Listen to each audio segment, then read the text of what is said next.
você perdeu um pedacinho do programa, não deu tempo de ver tudo desde o começo, daqui a pouquinho, depois do programa, o pessoal aqui da Just já disponibiliza, viu? Não demora nada, não. Espera um pouquinho, que hoje mesmo o vídeo já sobe, você já pode assistir o programa de novo, ver o que faltou e também amanhã já pode levar para os seus amigos assistirem o programa. Mas voltemos ao vivo, então. Voltemos. Voltemos ao vivo. Vamos falar sobre Epicuro primeiro. Epicuro tem uma carta... Mas você não tinha uma questão aí que você ia levar? Eu primeiro quero falar do Epicuro. Fala do Epicuro. Epicuro tem uma carta muito interessante quando ele define o que é amizade. Carta Meneceu? Isso. Ele fala que a amizade, na verdade, a gente não deve confundir. Que uma pessoa que fica te bajulando o tempo todo, puxa-saco, o puxa-saco não é seu amigo. Amigo de verdade é aquele que quando tiver que apontar seus erros, ele vai apontar os seus erros. Aliás, tá certo o Epicuro em falar isso? Na verdade, acontece isso, né? Acontece isso. Mas... Por quê? Porque existe uma intimidade, existe uma liberdade entre os dois amigos?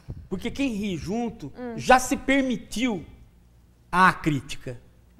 Né? Por exemplo, a relação entre casais tem um limite para a crítica.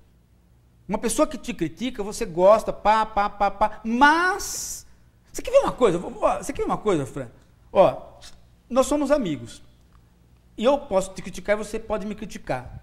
Mas no dia que nós nos criticamos, não sai sexo. Tem que esperar um dia ou dois para voltar a uma situação. Sem dúvida. Né? Porque os amigos não têm isso daí. Porque não tendo sexo e você rindo junto, a amizade está posta antes de você chegar nela, né? Ela permite tudo. Ela permite tudo. Né? Agora, é bobagem achar que o Epicuro estaria falando a mesma coisa que o Montaigne. Eu acho que não. Eu acho que ele tem uma relação aí mais utilitária em relação à amizade. A pessoa pode te criticar. Porque no Montaigne, a ideia da crítica não cabe. O amigo não é um crítico seu. Não é, exato. Não né? é um o amigo crítico. é para rir junto. Exato, não é um crítico. Né? O amigo cria... Veja, se a amizade existe antes de eu chegar nela, né? Ela já está posta e eu chego nela e descubro, a amizade não é uma atividade para que eu tire alguma coisa dela para a minha vida. Do tipo, por exemplo, melhorar a minha performance por conta de uma crítica. Sim. Tá? Entendeu? Isso é verdade. Eu vou muito pela amizade do Montaigne. Assim, não que eu diga que só aquilo é amizade. Não estou dizendo isso. Né? Até inclusive o Paulo pergunta... Mas eu acho que é importante essa distinção do Montaigne, porque ela tem a ver com os antigos. Essa ligação entre o Renascimento e os antigos é importante que a gente tenha essa noção, porque isso tira a amizade da banalidade que a gente a transformou. Né? O Paulo pergunta se as pessoas que consideram que é mais indicado ter poucos amigos está mais próximo de que tipo de pensamento filosófico? Eu estaria mais próximo do Montaigne, no caso, mas não é bem uma indicação, né? Na verdade, é um acontecimento da vida, Você não sabe se você vai ter... Você não sabe se você vai ter você não sabe se vai ter... Né? Não, o Montaigne disse, você vai ter um. Se você tiver. Se você tiver, você vai ter um. Exato. Então, você não pode ficar procurando amigos e você também não pode ficar cerceando amigos. Não é a quantidade de amigos. Quer dizer, as pessoas estão pensando que... É porque é o seguinte, né? No Facebook você tem amigos, né? Então as pessoas começam a achar que... Chama-se de amigos. Que amigo é assim. Como, por exemplo... pessoas que apertam o botão curtir junto. Aconteceu um fato interessante. Muitas pessoas agora na política... Fulano é meu amigo porque ele é leal. Então, também não é. Acabaram adicionando, vamos supor, 5 mil pessoas. 5 mil pessoas adicionaram, curtiram as fotos, falaram, beleza, que bom que você está aí na campanha e tudo mais. Na hora da votação, a pessoa tem pouquíssimos votos, né? Eu vou deletar todo mundo do meu Orkut, do meu Facebook. Ninguém aqui é meu amigo. Eu tenho 5 mil pessoas, nem 50 votaram em mim. Então é porque ninguém... Assim, não é essa relação de amizade que a gente está querendo dizer aqui, né? Que acontece. É uma coisa muito porque diferente. Porque todo mundo está pensando a amizade no sentido não aristotélico, não montaigniano e por isso que o texto do Agamben, do amigo, é importante. Agora que eu pensei sobre uma coisa, o Facebook então, é o exemplo do cristianismo. Por quê? Porque é quando eu compartilho com todo mundo igualmente aquilo, o que eu estou pensando, o que aconteceu comigo. O cristianismo possibilita a superficialidade que o grego não tem. É incrível isso, que à medida que eu vou criando uma religião subjetiva, onde a minha relação, onde eu tenho que me voltar para mim mesmo, né? E então, portanto, dá a impressão de você ficar mais profundo e mais aberto para experiências profundas. No caso da amizade, não ocorre isso. Ocorre a superficialidade da amizade. Porque uma outra relação, a de solidariedade, a de compaixão, a de irmandade, ganha espaço. O grego não tem isso. Não tem um Deus só. Portanto, não tem alguma coisa que fale para o grego, ame o seu próximo. Tem o quê? Tem o encontrar a amizade. Sim. É por isso que no cristianismo o indivíduo é importante e encontrar o outro indivíduo, o outro irmão é importante, enquanto que no grego encontrar o outro não é importante. O importante é se encontrar na cidade. Mas por incrível que pareça, eu acho que tanto a amizade quanto o amor, a gente ainda é muito mais grego do que cristão, na verdade. Porque a gente segue muito mais essa amizade e o amor. Na verdade, um amor de Eros e essa amizade grega do que o cristianismo, acho que nessa parte ainda não pegou totalmente, né? Eu vou pedir para o Fernando colocar a foto, por favor, para a gente comentar. Mas se não pegou para uns, vai pegar. Já está pegando, né? Essa aqui é a foto que o filósofo comenta sobre... São Paulo, o Agamben usa essa foto para começar o texto dele. Bom, né? Que essa é o São foto Paulo junto é com o São Pedro. Paulo e o São Pedro, os dois estão se olhando. Muito de perto. Muito de perto e apertando as mãos. Pode olhar embaixo do quadro que vocês vão ver que eles estão apertando as mãos. Mas você sabe e está acontecendo uma revolução ao redor deles. Tem um cara tocando música, o outro batendo no outro, o outro, sei lá, tirando sei lá o que, né? Obrigada, Fernando. Pode já retirar a foto. Mas esse quadro não é a prisão de um deles? Não é. Eu achei interessante que ele falou que quando ele viu esse quadro, ele encontrou a definição de amizade. Aí eu olhei, eu falei, antes de ler os argumentos dele, eu fui procurar ver o quadro. Eu olhei para esse quadro, para essa bagunça, para esses dois cara a cara, parecendo que um vai bater no outro. Eu falei, não estou vendo a amizade aqui. É um quadro que eu olharia e falaria assim, jamais. Eu pensaria numa rivalidade, em poder, em interesse, mas jamais numa amizade. Mas ele fala de uma coisa que é o seguinte... A amizade é esse cara a cara. É o estar tão próximo que você não consegue enxergar o outro, que é o seu próprio amigo. Eu falei, que ótima essa definição. É exatamente isso. Eu adorei essa definição. Exatamente isso. Você não enxerga o outro. Por quê? Porque se não tivesse cara a cara... E ao mesmo tempo tem um contato de ligação, que é o quê? As mãos. Se chacoalhando por baixo do quadro. Porque, veja, se eu tomar distância, o que vai acontecer? Eu vou poder te ver. E enxergar os defeitos e tudo mais. Eu vou poder ver as suas características. Exatamente. E se eu ver as suas características, vai criar o quê? A intersubjetividade. Você vai ser um eu vou ser outro eu, e a nossa relação de amizade, né, entre aspas, vai se dar pelo quê? Por aquele meio entre nós comum, a intersubjetividade. Aí que ele entra com Aristóteles. Né? Por quê? A amizade está posta antes. Antes de formar os dois eus. Antes de Paulo ser Paulo e Pedro ser Pedro. Exatamente. A amizade está na situação das mãos, num espaço comum, anterior a eu enxergar. Anterior a eu enxergar. Não é fantástico? Justo um quadro de os pilares do cristianismo. Ele foi encontrar a explicação aristotélica, grega antiga, sobre a amizade. Né? Eu gostei muito da explicação dele sobre até a amizade. Porque esses quadros, boa parte dos quadros que pintam santos, né, eles não necessariamente são cristãos. Né? Exato. Muitas vezes eles são helênicos. Né? Eu não vi de que data que ele mas o pintor é o Serodini. Serodini, eu só não vi a data de que é. Eu vou colocar depois para o pessoal ver na internet. O Vitor Cavalcante quer saber se há sempre um interesse na amizade. Ele fala isso se baseando na frase do Nietzsche, que diz que as mulheres podem se tornar facilmente amigas de homens, mas para que essa amizade ocorra, para que ela se torne indispensável, precisa haver uma antipatia física Acredito que ou do lado de um ou do outro. Talvez justamente para que não haja o sexo e tudo mais. Porque o sexo vai criar atenção. Né? O sexo vai criar exatamente uma relação diferente dessa do Paulo e do Pedro no quadro. Por quê? Porque eu não vou ficar te olhando de perto se eu quero sexo com você. Eu vou tomar distância para olhar suas formas, olhar sua beleza. Né? O resultado, eu vou começar a caracterizar você. Resultado, você vai ser um eu vou ser outro eu, e nós vamos ter uma relação comum intersubjetiva. A amizade para Aristóteles e para Agamben não é intersubjetividade. Ela está posta antes. Agora vamos falar um pouquinho... Ela é o espaço anterior. Sobre a amizade ontológico. No Kant. Eu gostei dessa frase do Kant, que ele fala assim, que a amizade é semelhante a um bom café. Uma vez frio, não se aquece sem perder um pouco do sabor. Interessante sobre isso. E aí? E quando acontece algum conflito na amizade, alguma coisa? Mas é que o Kant já está envolvido com essa noção de amizade que é a nossa. Uma relação intersubjetiva. Né? Entendo. O Kant já é um filósofo tipicamente moderno, talvez o moderno por excelência. Né? Mais que o Descartes. E ele está envolvido já com a ideia de intersubjetividade, ou seja, um eu e outro eu. Né?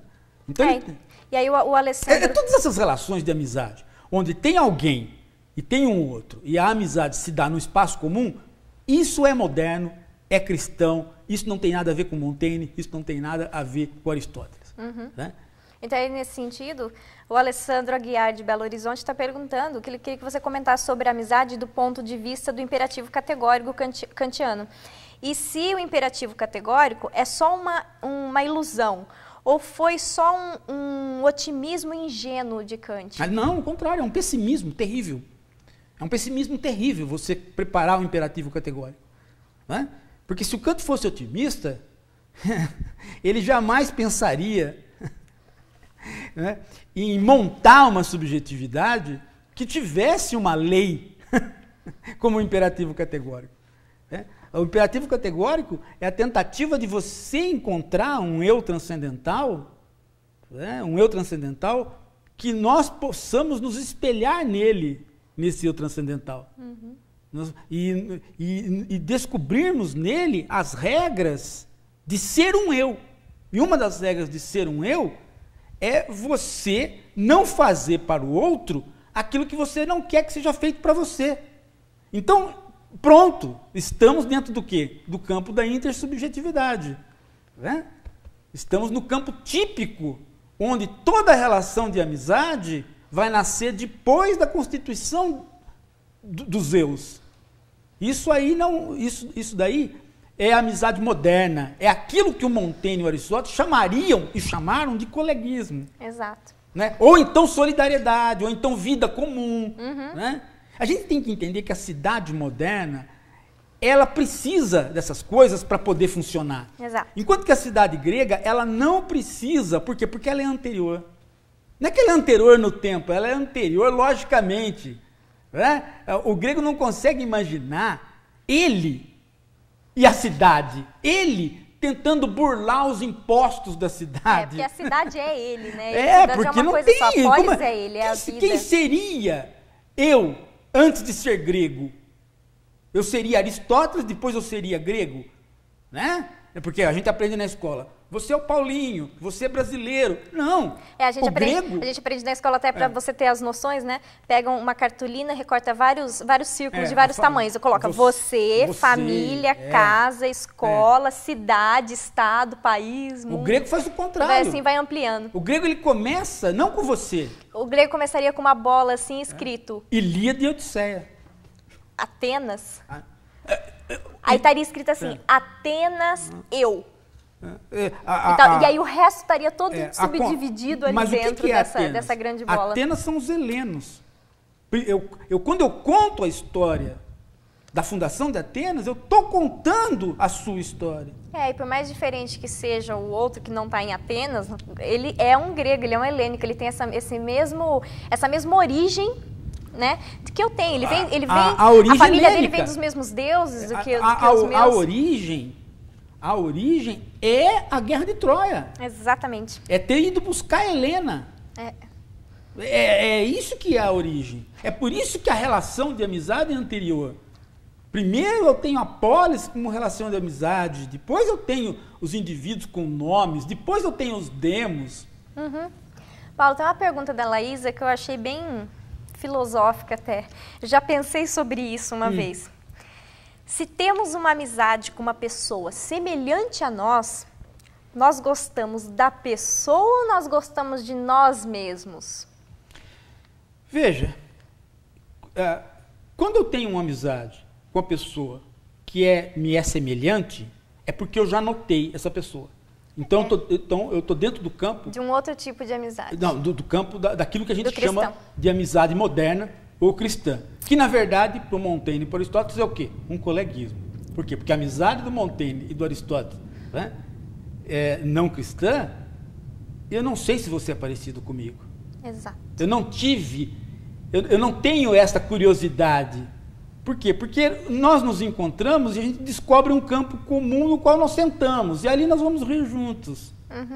Eu não vou ficar te analisando. Eu não tenho tempo de ficar te analisando. Eu não tenho curiosidade de ficar te analisando. Eu tenho curiosidade por você. Veja só, o Ortega y Gasset. O que ele diz? Que uma mulher está apaixonada quando ela diz: esse cara é interessante. Ou seja, eu o noto, eu o observo. Mas o Montaigne jamais ficou observando o Lavoisier. Pode reparar que o Montaigne não conta aspectos. O Lavoisier tinha um cabelo assim, o Lavoisier tinha um joelho assim, ele fazia tal coisa, ele cozinhava tal... Não tem isso. Por quê? Porque não tem observação do Lavoisier. E engraçado que ele não consegue nem reproduzir o que tanto eles faziam enquanto amigos. Exatamente. A gente espera disso quando ele vai escrever sobre amizade. Quando eu li sobre amizade, quando eu li sobre amizade, eu falei assim, tá bom, mas senhor Montaigne, eu queria saber o que vocês faziam enquanto amigos, para eu ver se a pessoa que eu tenho ali é mesmo minha amiga. Vamos fazer uma comparação? Não tem. Aí você fala, caramba. Não tem mesmo. Não tem. E aí que eu vi que Porque eu também, quando porque ele era ao tentar ele, fazer esse exatamente. E eu era eu. Ao tentar fazer esse exercício, eu vi que eu estava no mesmo patamar do Montaigne. É difícil para nós entendermos esta definição de amizade do Montaigne e do Aristóteles, que escapa do nosso senso comum moderno. Escapa. O Agamben usa uma frase que é até perigosa, que ele fala assim, essa definição de amizade escapa da ilusão que é a intersubjetividade. A ilusão moderna, né? O Agamben fala, a ilusão moderna da intersubjetividade. Né? Como se a intersubjetividade fosse uma ilusão, porque também é ilusão a própria subjetividade.